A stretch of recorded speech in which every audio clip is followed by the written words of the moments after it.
Bismillahirrahmanirrahim. Assalamualaikum warahmatullahi wabarakatuh.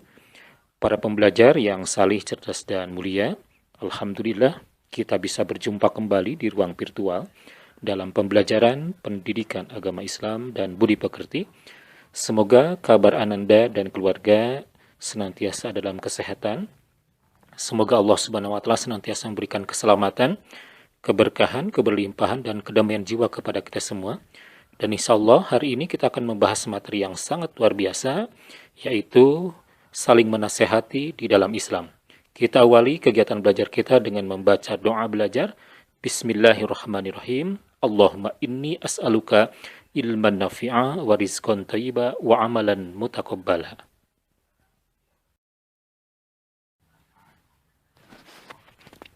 Berikut ini adalah kompetensi dasar. 1. Menerapkan ketentuan khutbah, tabligh dan dakwah di masyarakat. 2. Menjaga kebersamaan dengan orang lain dengan saling menasehati melalui khutbah, tabligh dan dakwah. 3. Menganalisis pelaksanaan khutbah, tabligh dan dakwah. Kemudian yang keempat, menganalisis pelaksanaan khutbah, tabligh dan dakwah. Kewajiban berdakwah. Melaksanakan tugas dakwah adalah kewajiban bagi setiap muslim. Setiap pribadi muslim yang telah balik dan berakal, baik laki-laki maupun perempuan, memiliki kewajiban untuk mengemban tugas dakwah. Setiap individu dari umat Islam dianggap sebagai penyambung tugas Rasulullah SAW untuk menyampaikan dakwah. Berdakwah adalah tugas mulia dalam pandangan Allah Subhanahu wa Ta'ala, sehingga dengan dakwah tersebut Allah menyematkan predikat khair ummah, sebaik-baik umat kepada umat Nabi Muhammad sallallahu alaihi wasallam. Sebagaimana dalam firman Allah dalam Al-Qur'an surah Al-Imran ayat 110.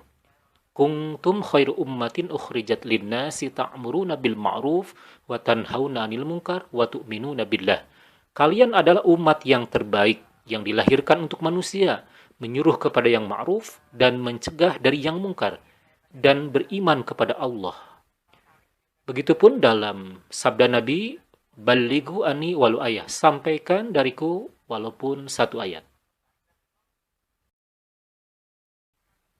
Berikutnya adalah ragam dakwah Islam atau saling menasihati dalam Islam ada 3.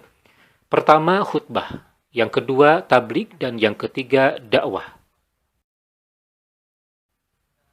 Yang pertama, khutbah. Secara etimologis, khutbah berasal dari kata mukhotobatan, pembicaraan, al-khotobu, perkara besar yang diperbincangkan. Sementara secara istilah, khutbah adalah memiliki 2 pengertian.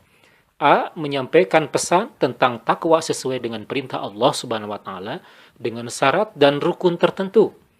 Kemudian B. Kegiatan nasihat yang disampaikan kepada kaum muslim dengan syarat dan rukun tertentu yang erat kaitannya dengan sah atau sunnahnya ibadah. Sedangkan orang yang melakukan khutbah dikenal dengan istilah khatib. Adapun pelaksanaan khutbah itu jika dikaitkan dengan sholat dapat dikelompokkan menjadi 3 bagian. 1. Khutbah yang dilakukan sebelum sholat, misalkan khutbah Jumat. 2. Khutbah yang dilakukan sesudah sholat, misalnya khutbah sholat Idain, Idul Fitri dan Idul Adha, sholat khusuf, gerhana bulan, dan sholat kusuf, gerhana matahari, sholat istisqa, sholat meminta hujan, dan khutbah saat wukuf di Padang Arafah pada tanggal 9 Zulhijjah. Kemudian yang ketiga, khutbah yang tidak berkaitan dengan sholat, misalnya khutbah nikah. Adapun ketentuan tentang khutbah dan khatib, yang pertama syarat khatib. Memiliki beberapa syarat. 1. Muslim yang telah baligh, berakal sehat, dan taat beribadah. Kedua, mengetahui syarat, rukun, dan sunnahnya. Kemudian yang ketiga, suci dari hadas. Yang keempat, fasih dalam membaca Al-Quran. Dan yang kelima, memiliki akhlak yang terpuji. Kemudian, rukun khutbah. Yang pertama, membaca hamdalah pada kedua khutbah. Yang kedua, membaca sahadatain. Yang ketiga, membaca sholawat atas Nabi Muhammad SAW. Lalu yang keempat, berwasiat kepada jamaah, ajakan Kemudian yang kelima, membaca ayat suci Al-Quran. Dan yang keenam, berdoa, memohon ampunan, memohon keselamatan bagi diri pribadi khotib dan kaum muslimin secara keseluruhan. Sunnah dalam khutbah, yang pertama, khutbah disampaikan di tempat yang lebih tinggi. Lalu yang kedua, disampaikan dengan kalimat yang jelas dan sistematis. Yang ketiga, tidak terlalu panjang. Dan yang keempat, tertib. Adapun adab-adab sholat Jumat, yang pertama berangkat ke masjid lebih awal. Yang kedua, mengisi sapi yang kosong. Yang ketiga, memperbanyak zikir dan berdoa. Dan yang keempat, mendengarkan khutbah, tidak berbicara saat khotib sedang menyampaikan khutbah.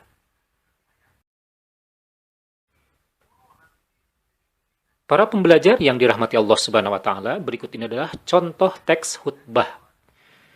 Khutbah yang pertama dengan membaca Innal hamdalillah nahmaduhu wa nasta'inuhu wa nastaghfiruh wa na'udzu billahi min syururi anfusina wa min sayyiati a'malina. May yahdihillahu fala mudhillalah wa may yudlil fala hadiyalah. Wa asyhadu an la ilaha illallah wahdahu la syarikalah wa asyhadu anna Muhammadan abduhu wa rasuluh. Allahumma salli wa sallim wa barik ala Muhammadin wa ala alihi wa sahbihi wa man ihtada bihudahu ila yaumil qiyamah. Amma ba'd. Ya ayyuhalladzina amanu taqullaha haqqa tuqatih wa la tamutunna illa wa antum muslimun. Wa qala Allah Ta'ala fil Qur'anil Karim wa huwa asdaqul qailin a'udzu billahi minasy syaithanir rajim. Kemudian dilanjutkan dengan membaca ayat suci Al-Qur'an yang berkaitan dengan tema khutbah. Setelah membaca ayat Al-Quran, khatib melanjutkan dengan mengisi atau menyampaikan isi khutbah pertama sampai dengan selesai. Kemudian ditutup dengan lafad aqaulu qouli hada wastaghfirullaha li wa lakum wa lisairil muslimina innahu huwas samiul alim. Berikutnya contoh teks khutbah yang kedua. Teks muqaddimah khutbah kedua sama seperti teks muqaddimah khutbah yang pertama. Kemudian dilanjutkan dengan menyampaikan isi khutbah kedua dan diakhiri dengan membaca doa, memohon ampunan dan memohon keselamatan bagi pribadi khatib dan untuk jamaah keseluruhan. Kemudian ditutup dengan penutup khutbah kedua dengan lafaz barakallahu li wa lakum fil Qur'anil azim wa naf'ani wa iyyakum bima fihi minal ayati wa dzikril hakim wa taqabbalallahu minni wa minkum tilawatahu innahu huwas samiul alim. Para pembelajar yang salih, cerdas dan mulia, berikut ini terkait dengan tabligh. Tabligh berasal dari kata ballagha yuballighu tablighot, yang berarti menyampaikan atau memberitahukan pesan atau ceramah secara lisan atau perkataan. Bisa juga bermakna ceramah yang tidak disertai dengan rukun seperti khutbah. Bukan sekedar ceramah atau pesan biasa, tetapi sebuah ceramah yang sumbernya dari ajaran Islam yang disampaikan kepada satu orang atau banyak orang agar mengamalkan pesan tersebut. Berikut ini adalah dalil tabligh. A'udzu billahi minasyaitonir rajim. Alladzina yuballighuna risalatillahi wa yahshawnahu wa la yahshawna ahadan illallah wa kafa billahi hasiba. Yaitu orang-orang yang menyampaikan risalah-risalah Allah, mereka takut kepadanya dan tidak merasa takut kepada siapapun selain kepada Allah. Dan cukuplah Allah sebagai pembuat perhitungan. Quran Surah Al-Ahzab ayat 39. Adapun ketentuan tabligh, satu, tabligh dilakukan dengan cara yang sopan, lemah lembut, tidak kasar, dan tidak merusak. Dua, menggunakan bahasa yang mudah dimengerti oleh jamaahnya. Tiga, mengutamakan musyawarah dan berdiskusi untuk memperoleh kesepakatan bersama. Empat, materi tabligh yang disampaikan harus mempunyai rujukan yang kuat dan jelas sumbernya. 5. Disampaikan dengan penuh keikhlasan dan kesabaran sejalan dengan situasi dan kondisi yang mengitarinya, termasuk aspek psikologis dan sosiologis para jamaahnya. 6. Tidak menghasut orang lain untuk bermusuhan, untuk berselisih, untuk merusak, dan mencari-cari kesalahan orang lain.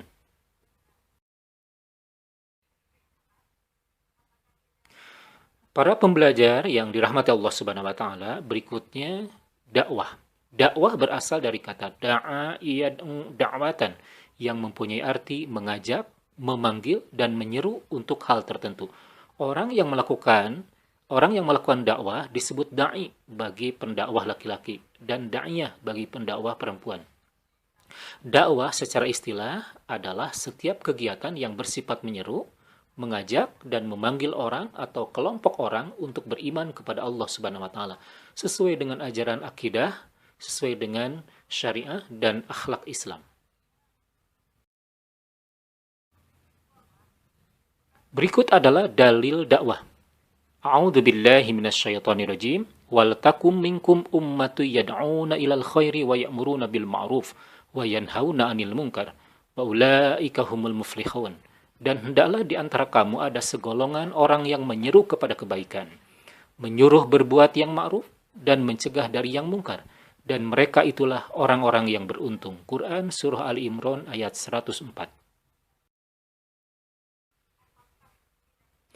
Berikut adalah macam-macam dakwah.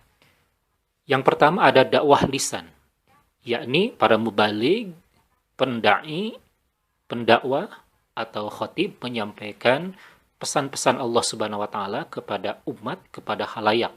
Kemudian ada dakwah tulisan.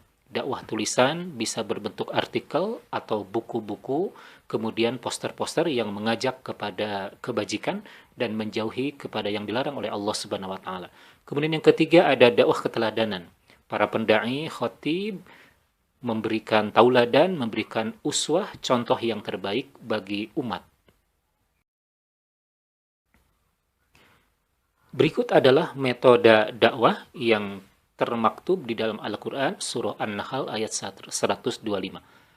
Ud'u ila sabili rabbika bil hikmati wal mau'idatil hasanati wajadilhum billati hiya ahsan. Inna rabbaka huwa a'lamu biman dhalla an sabilihi wa huwa a'lamu bil muhtadin.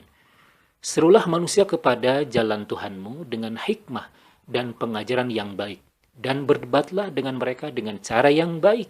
Sesungguhnya Tuhanmu, dialah yang lebih mengetahui siapa yang sesat dari jalannya, dan dialah yang lebih mengetahui siapa yang mendapatkan petunjuk. Perkataan yang tegas dan benar yang dapat membedakan antara yang hak dengan yang batil. Para pembelajar yang salih, cerdas, dan mulia, berikut ini adalah metode dakwah yang diambil dari Al-Quran Surah An-Nahl ayat 125 yang tadi kita baca.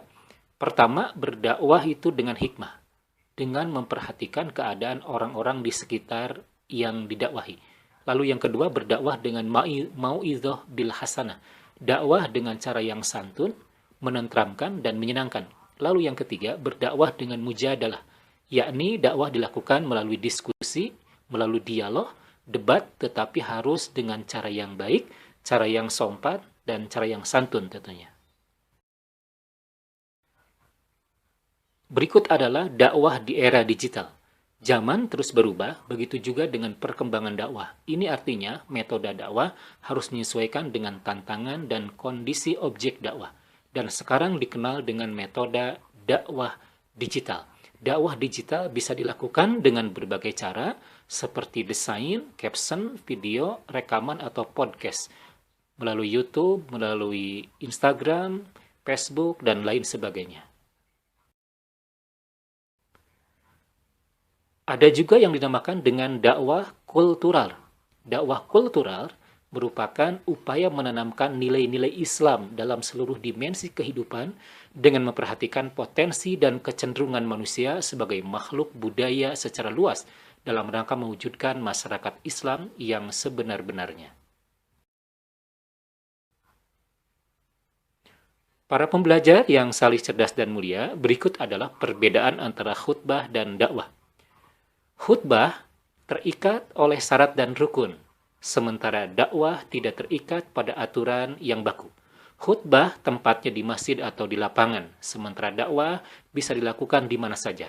Khutbah Jumat hanya wajib bagi laki-laki, sementara dakwah untuk siapa saja, berlaku untuk laki-laki dan untuk perempuan. Kemudian media khutbah hanya terbatas mimbar dan sound system, sementara dakwah dapat menggunakan media apa saja. Lalu khotib dan yang berkaitan dengan khutbah harus suci, sementara dakwah tidak suci tidak apa-apa, namun memang dianjurkan dalam keadaan suci. Para pembelajar yang dirahmati Allah Subhanahu wa taala, berikut ini adalah evaluasi. Yang pertama, jelaskan perbedaan khutbah dan dakwah. Yang kedua, jelaskan perbedaan antara khutbah Idul Fitri dan khutbah Jumat.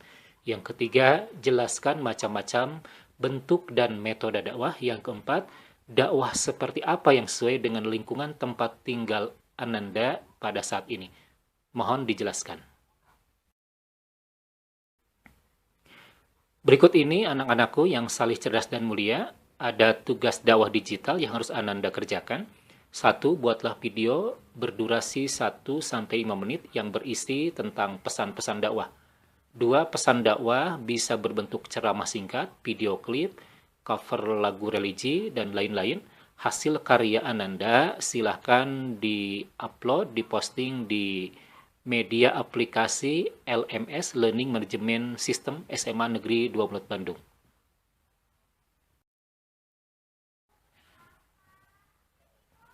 Para pembelajar yang salih, cerdas, dan mulia, demikian pembelajaran kita pada hari ini, materi saling menasehati dalam Islam melalui khutbah, tabligh, dan dakwah. Semoga Allah Subhanahu wa taala memberikan keberkahan ilmu kepada Ananda sekalian. Dan yang terpenting, Ananda diberikan kekuatan, kemampuan untuk menyampaikan kebaikan-kebaikan dan tentunya menjauhi, mencegah dari perbuatan-perbuatan yang buruk. Bapak haturkan, jazakumullah khairan kasiran, wa jazakumullahu ahsanal jaza. Terima kasih atas kebersamaannya, dan juga kita akhiri dengan doa kifaratul majlis. Subhanaka Allahumma bihamdika asyhadu an la ilaha illa anta astaghfiruka wa atubu ilaik walhamdulillahirabbil alamin. Assalamualaikum warahmatullahi wabarakatuh.